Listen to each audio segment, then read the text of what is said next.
ako, mabuti nabanggit mo yan sapagkat natawag yung pansin ko kagabi, gawa ng meron pang pa-advertisement itong nagpapanggap na abogado ng ICC na hindi naman pala, no? Yung attorney Conti yata yan ng Bayan Muna, no?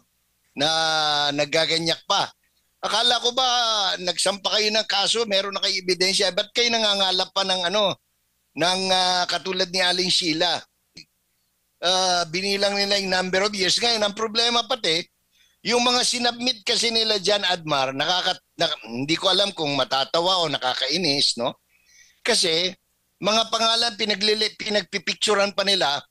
Apparently, yung kanilang mga pinicturan, hindi totoong victims ng EJK, katulad ni Aling Sheila, na hindi naman pala namatay sa EJK. May isang doktor na hindi naman kasama sa, hindi naman drug-related yung ikinamatay. Meron pang isa na OFW na anong tawag nito, napatay dahil sa nakursunadahan. So, itong mga bagay na ito lends credence doon sa paniwala ngayon na anong tawag nito, puro itong mga reklamo ito, puro drawing. Ito ngang sanksyon na ipinataw po ng US government sa 4 na judge ng ICC. Ito'y may kaugnayan nga po dito sa laban sa US at Israel. Ano bang masasabi mo dito, Sir Jay? Kaugnay ito sa Afghanistan at Gaza-Israel cases. Ang unang-una sigurong dapat natin pagtuunan ng pansin ay yung panawagan ni State Secretary Rubio, no, na nananawagan sa lahat ng mga kaalyadong bansa ng Amerika na sumuporta. Kaya ko sinasabi yan sapagkat hindi naman kaila sa lahat ng mga nakasubaybay na sinasabi ng Marcos administration na all out sila, no, sa ugnayan ng Pilipinas at ng Amerika. So hanggang ngayon wala pa tayong naririnig na tugon, no, ng Philippine government or the administration for that matter na sila all out supporting this call from the United States of America. So, yan ang unang-una nating pagtuunan ng pansin sapagkat magiging balintuna ang magiging tayo ng Marcos administration vis-a-vis the call of President Trump, no, dun sa executive order na nag-i-impose ng sanction against ICC. More particularly, noumpisahan niya doon sa Prosecutor General and some hundreds of staff of the ICC, no, International Criminal Court. Ngayon naman ay naging particular ang sanction dito sa 4 na huwes, no, ng ICC. Kabilang dyan yung isa sa mga judges na pinapa-inhibit sana ng kampo ni President Duterte, ng mga abogado ni President Duterte sapagkat isa ito sa naging dahilan o naging susi kung bakit nakapag-issue ng warrant of arrest ang ICC, no? Isa sa mga nagdesisyon na nagbigay ng pahintulot na magkaroon ng warrant of arrest na naging dahilan ng pagkakakanulo sa dating Pangulo ng Bansa papunta dyan sa The Hague, the Netherlands, Jay. Pero personally, Sir Jay, ito bang naging hakbang ng Amerika laban sa ICC ay isang valid reason o makatarungan po para sa inyo? Sang-ayon kayo dito nga sa kanilang hakbang? Alam mo, Jade, whether payag tayo o hindi, batas nila yan eh. May batas ang Amerika na nagbibigay pahintulot na mag-impose ng sanction sa sino man o alinmang samahan o bansa na sa tingin nila ay sagka sa isinusulong ng kanilang gobyerno. Ngayon, do we favor it, no? ang marami kasi ang dapat nating pagtuunan ng pansin. Number one, alam naman natin from the context of a Filipino na itong apat na ito, ang isa nga ay isa doon sa pumirma sa pre-trial hearing, no, na naging dahilan para mailabas yung warrant.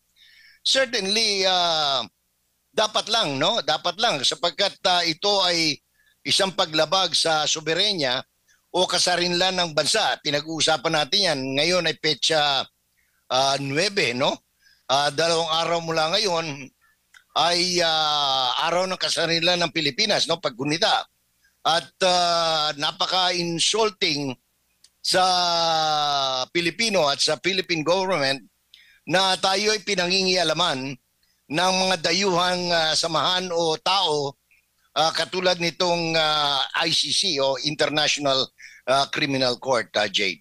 Opo. At para sa kaalaman ng ating mga kababayan, Sir Jay, yung sanction pala ay doon sa 4 na judges ay yung pagharanga sa kanilang mga assets o ari-arian na nasa loob nga ng jurisdiction ng US at maging yung pagbabawal sa mga transaksyon ng mga US entities sa mga nasabing judges, kabilang na yung pagbibigay ng pondo, kalakal o serbisyo sa kanila. Yan po mga kababayan ang naging sanction doon sa 4 na judge. Pero para maintindihan siguro, Jade, ng ordinaryong kaisipan, no? Kung ano ito, ibig sabihin yan, kung halimbawa ako ay nabigyan ng sanction, lahat ng aking transaction sa pera, kahit na dito sa Pilipinas, pero dahil nga meron tinatawag na SWIFT system, no? Maapektuhan pa rin, hindi ko magagalaw yung aking anong tawag nito, yung aking transaction sa bangko ng lalo na yung mga foreign transactions, no? Halimbawa, meron akong especially kung dollars yan, no? Pag dollar denomination yung transaction na yan, automatic yan na Jade, wala yan. Talaga hindi mo pwedeng galawin. But even in peso, kahit na piso yung pera ko, pag yan halimbawa magpapadala ako doon sa anak ko, kunyari nagtatrabaho o nag-aaral sa ibang bansa, o kaya magtatransmit ako ng pera, maapektuhan yan at maapektuhan yan dahil naka-red notice ako doon sa bangko, sa lahat ng bangko sa buong mundo na gumagamit ng SWIFT system, no? O banking. Ngayon, kung ari-arian naman, kung halimbawa may bahay ako sa mga bansa, sa Amerika, lalong-lalo na, o kaya doon sa mga kalyado na nag-signify na, no? ng kanilang pagsang-ayon at pagsuporta dito sa sanction na ito, hindi ko mapupuntahan yun. Padlock yun, no? Mapapadlock yun. Hindi ko pwedeng mapasok yung tahanan na yun o yung building na yun kung ano man yung ari-arian ko. So, yan ang epekto ng sanction. Bukod pa riyan, yung travel sanction. Hindi ako makakapunta sa mga bansa na sumusuporta sa sanction na ito, especially the United States of America. Kahit na mismong pagpunta sa United Nations, no, which is part of America dahil yan ay nasa New York. Lalanding ka sa either JFK International Airport or kaya sa Newark, no? Sa New Jersey. Hindi rin po pwede. Gaya ng naunang nabigyan ng sanction yung si Khan, no? Opo. Yung Prosecutor General dati. Opo, opo. At Sir Jay, para na lang din sa kaalaman ng ating mga kababayan, sino bang nagpapalakad ng ICC at paano ito pinupunduhan? Malaki ba yung porsyento mula sa Amerika or European countries ang sumusuporta dito sa kanila? Karamihan dyan European, ano, at saka yung nagoyo nilang maging miyembro sa Roman Statute, no? Kabilang tayo nung araw dyan. At kung hindi ako nagkakamali, sa pagkakagunita ko, ang ating yearly contribution dyan ay $25 million na per year. Nga, per year, no? Na nahinto nga gawa ng tayo ay lumiban na dyan sa pagiging miyembro ng Roman Statute, and therefore hindi tayo dapat saklaw ng International Criminal Court, no? Ganon din ang Amerika, ang China, ang Russia at iba pang mga bansa, sapagkat ang reason kung bakit umayaw yung mga yan, sapagkat obviously doon sa mga paggalaw, ito ay binggansa ng Europe sa mga African state, no? Mga bansa kung saan itim, no, ang namumuno.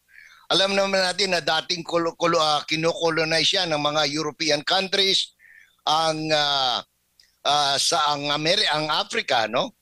At kaya yung iba, sabi nila, hindi sila papayag dyan sapagkat while they espouse democracy, human rights, sila yung numero 1 violator ng human rights. Opo. Sir Jay, dito nga sa mga judges na ito, pagkakaalam ko, isa sa kanila yung may kaugnayan dito sa kaso ni dating Pangulong Rodrigo Roa Duterte. Paano ito makakaapekto, Sir Jay, dito nga sa itong kaso ng dating Pangulo?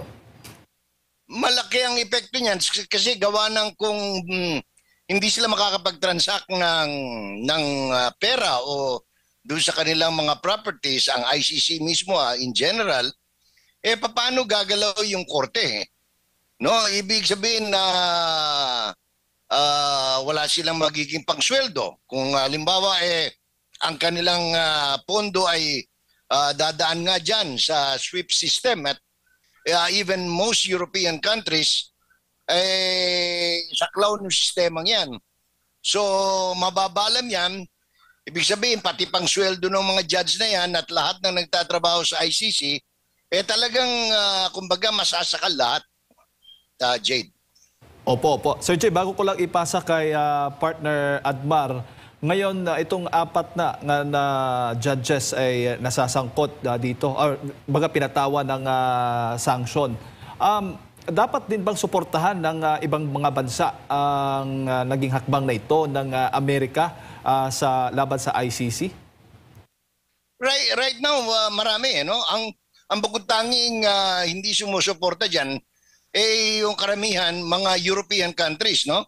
So, pero yung ibang mga bansa, Asia, Pacific, anong tawag nito, Oceania, North America especially, talagang alam naman natin na may malaking usapin nga dito would be how will the NATO member countries will address, no, this particular sanction, na knowing na dapat kalyansa sila ng Amerika.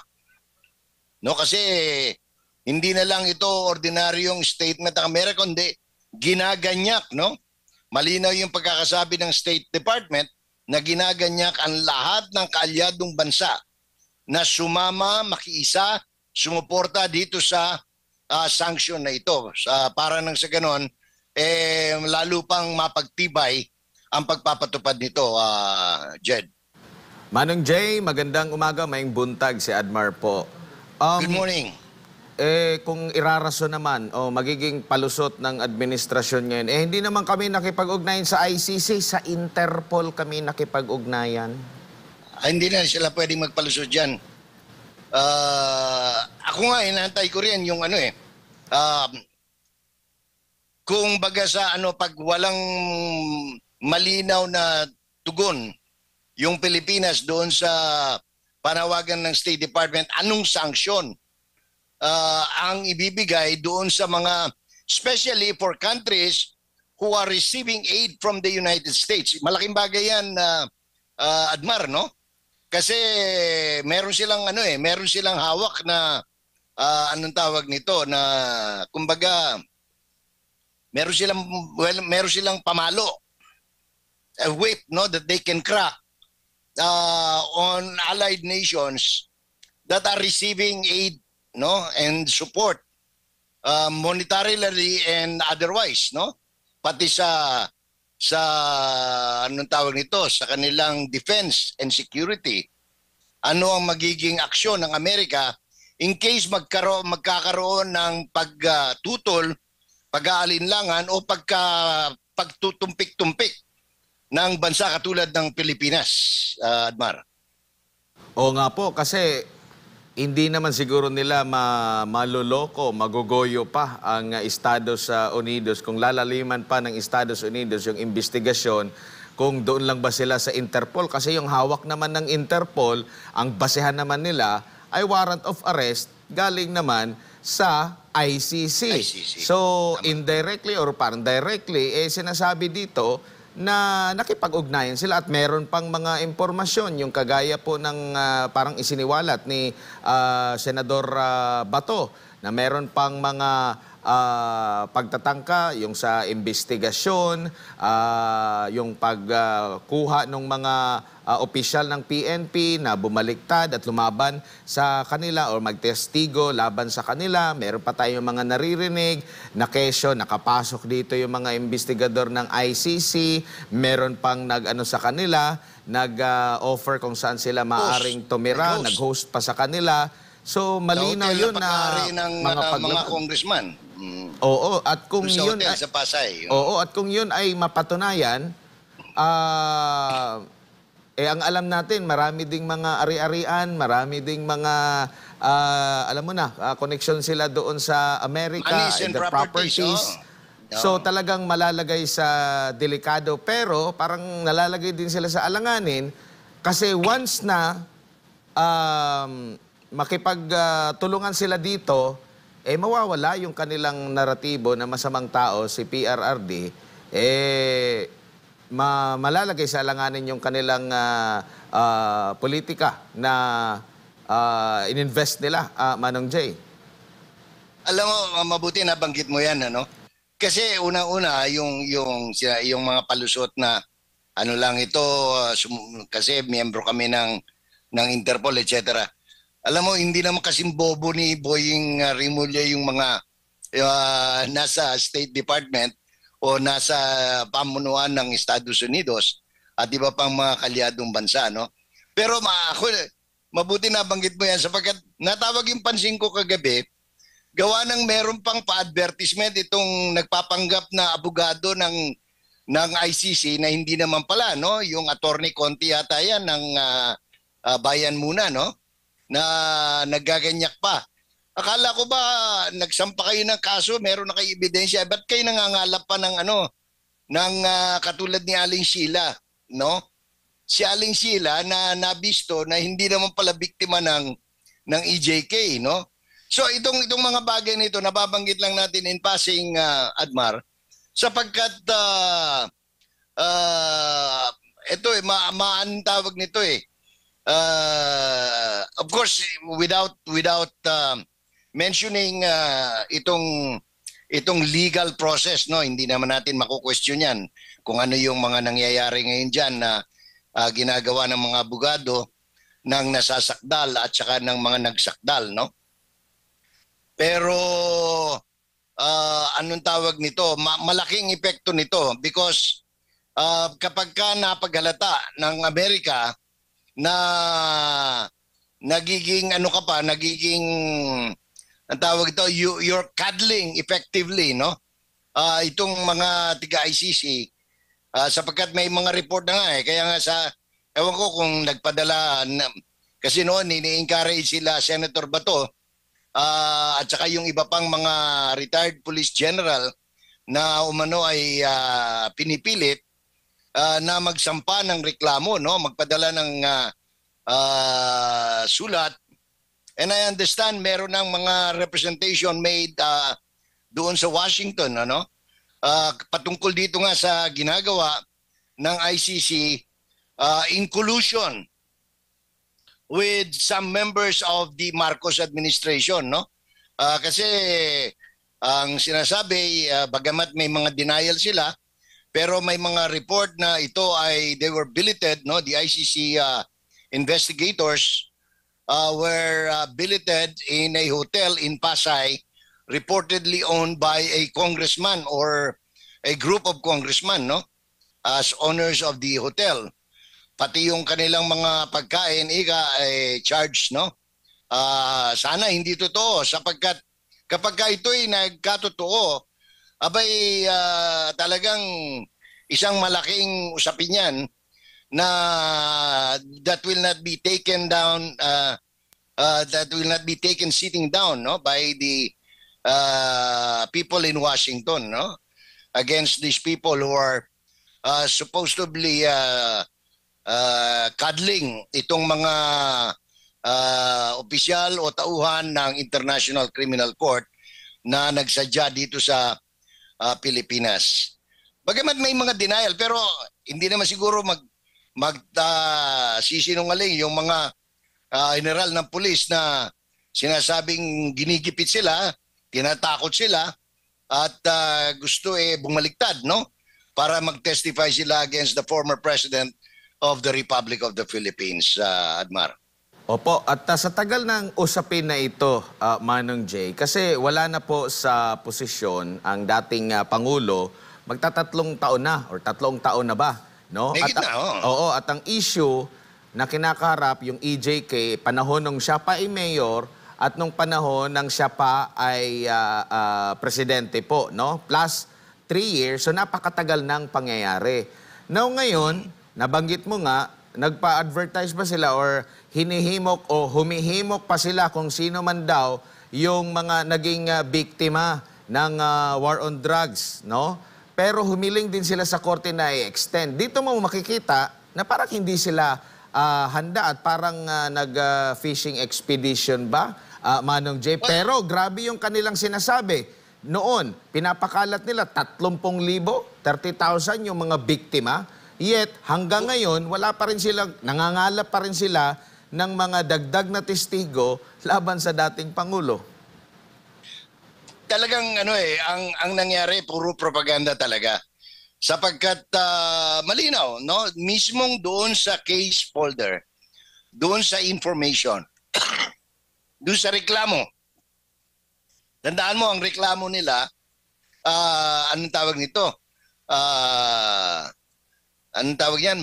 Malawakan, no? Tapos war against crime, crime against war. Humanity, no? Crimes against humanity. Against humanity, oo. Kahit sa anong definition, malayo talaga, no? Kung nag-aaral ka ng lay, ng batas. Ngayon, kasi kung they need to justify yung against humanity, kasi ang bilang lumalabas talagang hindi po pwede.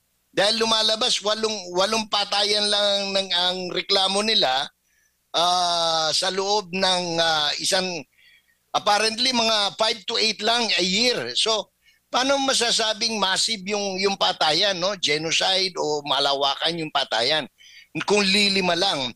Yung namamatay talaga sa isang bansa, kulang na kulang yung 5, no? Sa ordinaryong saksakan, banggaan, barilan, no? Compare na nga lang natin yung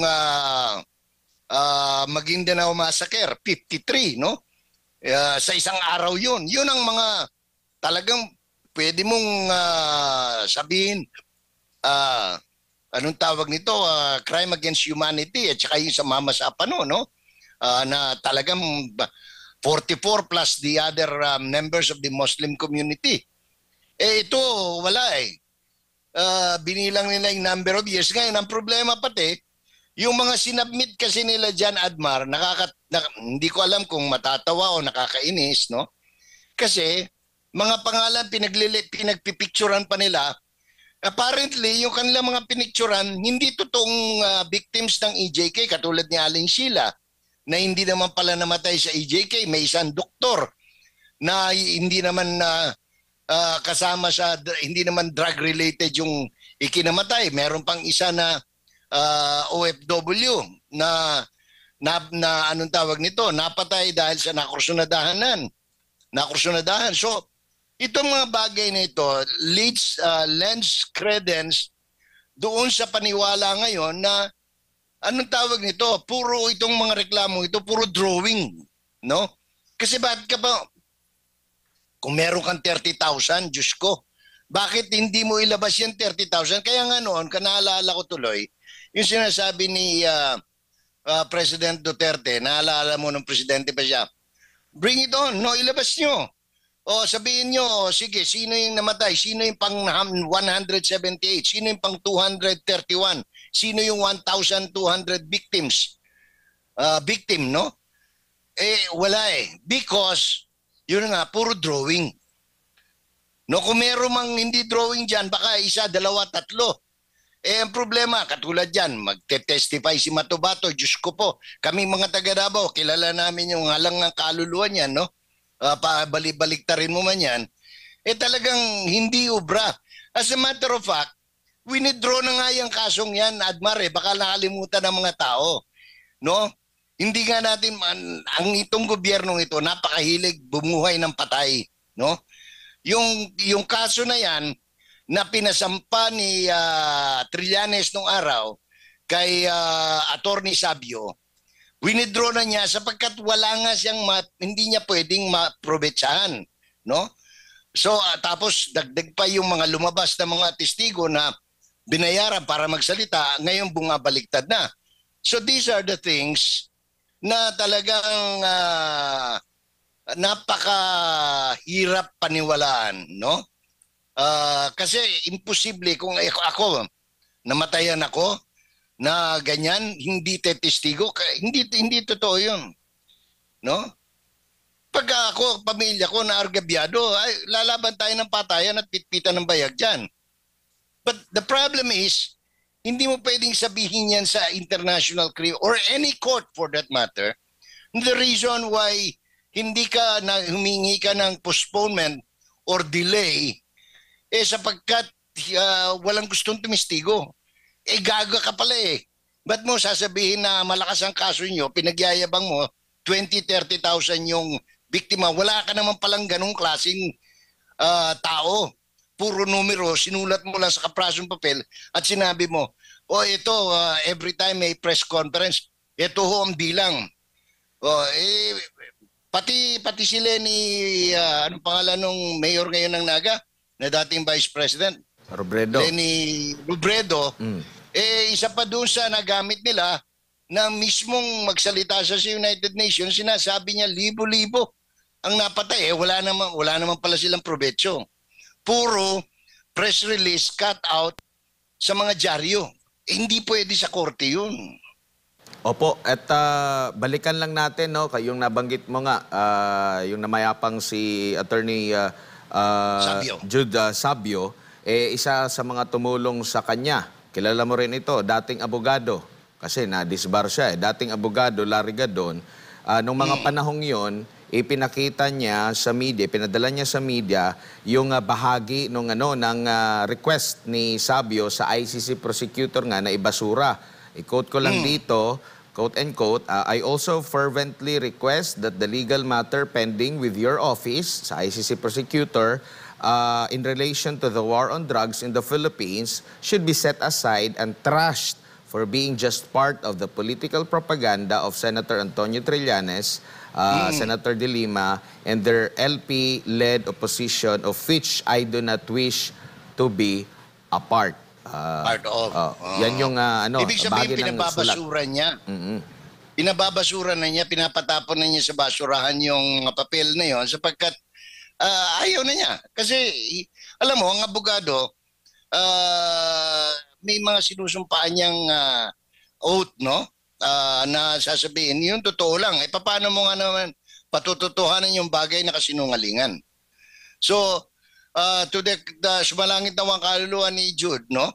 Pero siguro binagabag siya ng konsensya niya at finally, he decided, anong tawag nito, na sumulat mismo doon sa ICC at sabi niya yung reklamo ko sapagkat siya ho, tandaan natin itong reklamong ito ang nagpasimula na officially on record, yun sila Attorney Jude Sabio.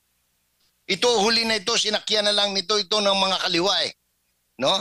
Ng mga makabayan bulok, no? Ito yung mga maiingay na ngayon humingi na sa klolo, naghahanap ng katulad ni Aling Sheila, no?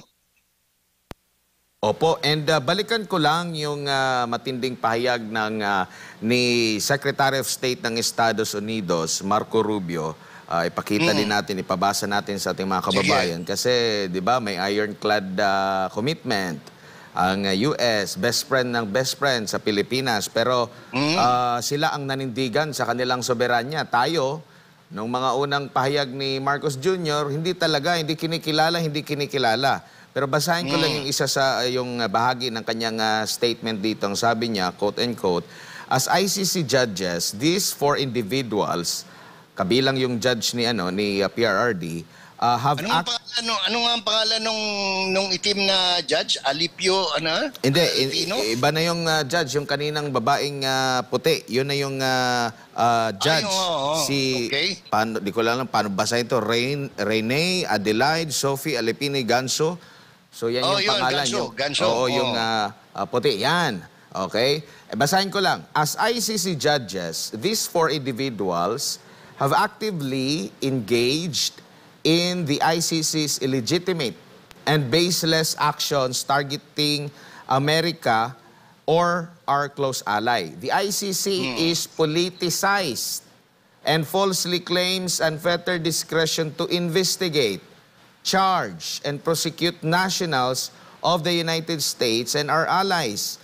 This dangerous assertion and abuse of power infringes upon the sovereignty and national security of the United States and our allies. And our allies, doon na tayo papasok, including Israel, Manong Jay. Admar, ganito yan, Kasi supposed to be, ang saklaw lang ng ICC, yung mga miyembro lang ng Roman Statute.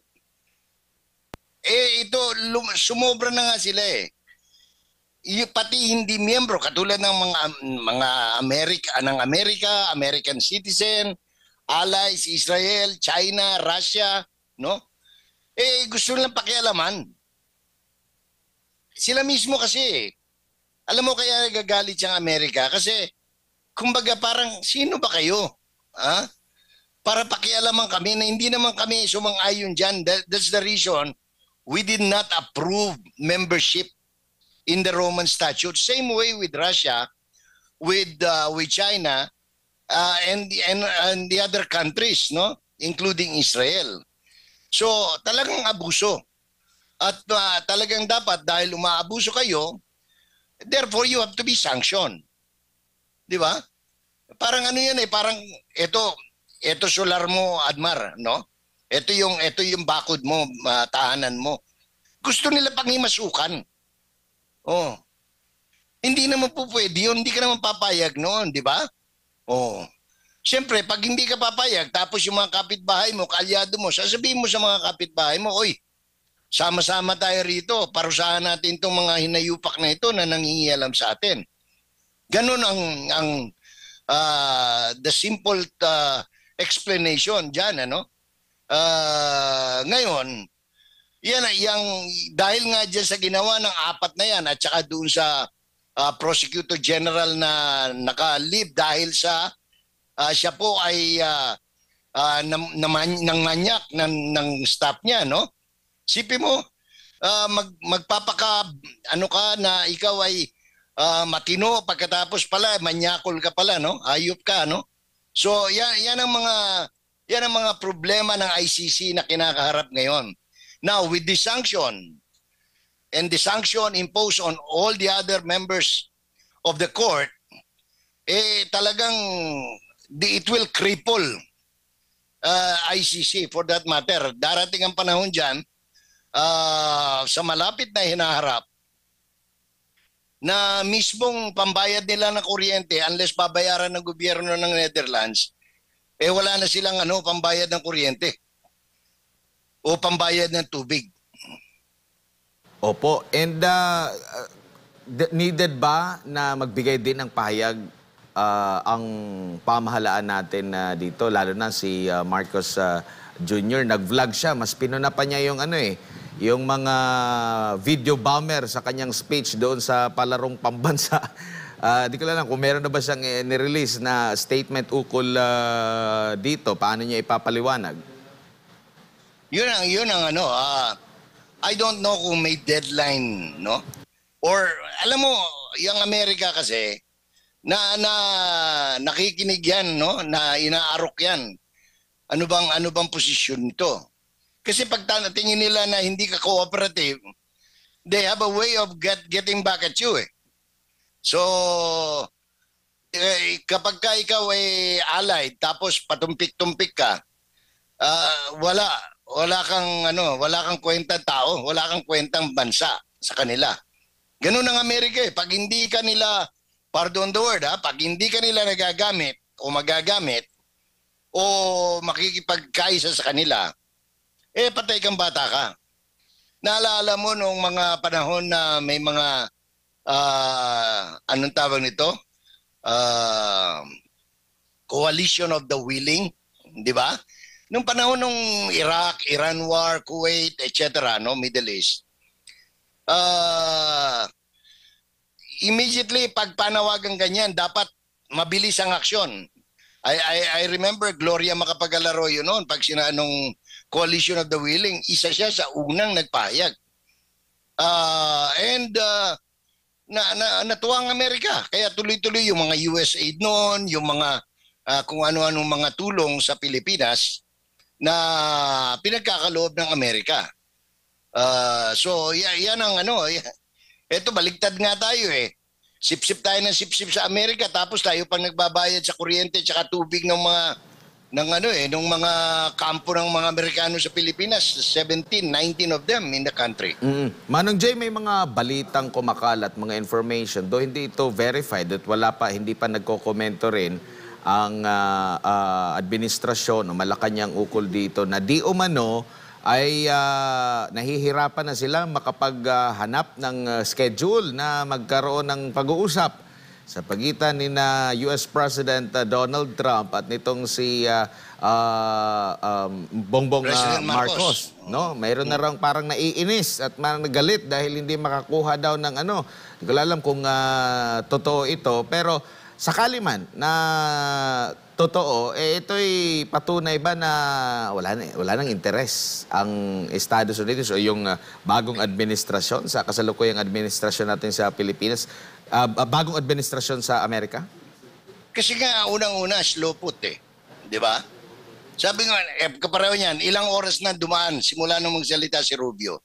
Hanggang ngayon, walang response from an allied country, from a country that is supposed to be closely tied with US for the last 50 years. Dapat yan, kung gusto nilang magkaroon ng ganyang audience, abay, narinig pa lang o magsasalita pa lang, naulinigan pa lang nila, dapat antimano sila nag-volunteer ng information.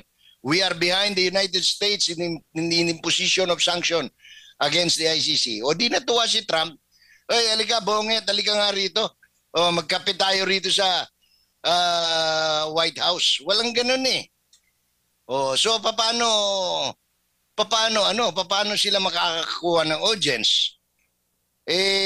Papatay-patay sila. Pangalawa, they have other issues. Kaya I think that's one of the main reason why they're having a hard time getting an audience with the president, especially now that there are reports that one of the closest person with the national leadership is a person of interest in a drug-related case somewhere in the southern part of the mainland United States. So, talagang mahirap. Suntok sa buwan yan para kay Baby Romualdez, no? Kay Babes Romualdez, who is our ambassador in the United States. Alright, Sir Jay, nako, siguro mensahe niyo na lang po para sa ating mga kababayan, lalo na nalalapit na itong yung pagbasa ng articles of impeachment sa kay VP Sara Duterte. Medyo yan ang pinakausap niya ngayon. Usap-usapan yan. Mabuti binanggit mo yan bago ako magpaalam. Gusto ko lang kasi ang dami-dami merong mga law din, mga kung sino-sino mga din ng mga pamantasan sa Maynila na ang kaiingay, no? Mas marunong pa sila sa mga senador. Simple lang eh. Ang impeachment court is a sui generis. It has a life of its own. May sariling mundo, may sariling daigdig. Kapag kaya tinanggap na nila, they have acquired jurisdiction over their case, no? The impeachment of Vice President Estrada, gagawin nila kung anong gusto nilang gawin, wala tayong magagawa kahit magsalampak tayo, kahit maglupasay tayo, because sila lang ang pwedeng gumalaw dyan. If they dismiss it outright, after the reading of the pardon ng trial yun, wala tayong magagawa. Yun ang desisyon nila. Nobody can question that. You cannot question that before the Supreme Court or even tell, ayan ay labag sa saligang batas. Walang ganun. This is a political exercise of a sui generis body, the impeachment court, no? Kaya tama na yung akala mo kung sinong kagagaling, katatalino, mga bubo de layuka naman, no? Simple lang yan. Tinanggap namin ang kaso. Ito yung kaso. Ito yung desisyon namin. Period. If they decide to dismiss it on June after reading, somebody will move for the dismissal and it is approved by the majority of the tribunal. Tapos, unboxing. If they decide to try it, na magpadala ng subpoena kay Vice President Sara Duterte and give her 10 working days na matatapos na by July, pwede nilang gawin yon. Pangatlo, mas malinaw ito, malinaw kung technical pag-uusapan, hindi pwedeng lumampas yan doon sa 20th Congress. Believe you me, wag na kayong magpakadalubhasa sa kung anong batas ang sinasabi niyo. Basta the impeachment court may sariling daigdig, may sariling mundo. Gagawin nila kung anong gusto nilang gawin dyan. At pag nagawa na nila yan, tapos unboxing. Wala nang maraming usapan kahit na summa cum laude ka pa riyan o sumakabilang buhay ka pa. Wala na yan.